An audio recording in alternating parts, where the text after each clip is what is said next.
microchip cannot help you track your missing dog. It doesn't have a GPS. There's no built-in tracker. When I was a kid, I used to think that a microchip was all I needed to find my dog if they ever went missing. But when I got older, I learned that a microchip is only for identification purposes, and it's only as good as the person who found your dog.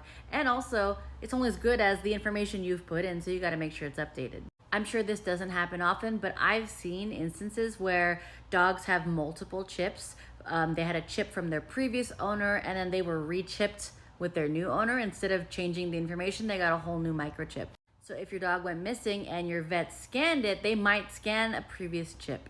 I've also seen instances where a chip was scanned in a particular area, but it wasn't picked up the first couple times. So microchips are great. They're a one-time procedure, one and done. Just keep your information up to date. But that's as far as it goes. So let's talk about a GPS collar.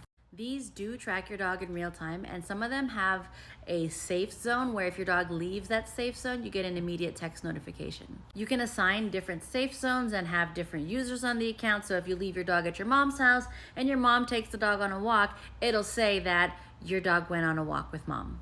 And yes, while someone may take off your dog's GPS collar, it will still give you their last known whereabouts. A microchip's not gonna do that.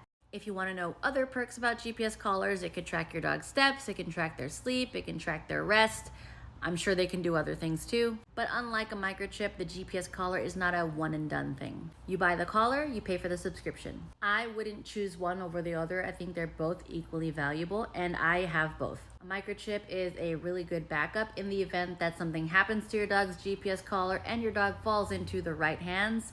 Your dog can easily find their way back to you. But that's my take on microchips versus GPS collars. I think they're both great. I think you should have both. But what's your guys' take? Do you have a chip? Do you have a GPS? Do you have both? What are you guys using?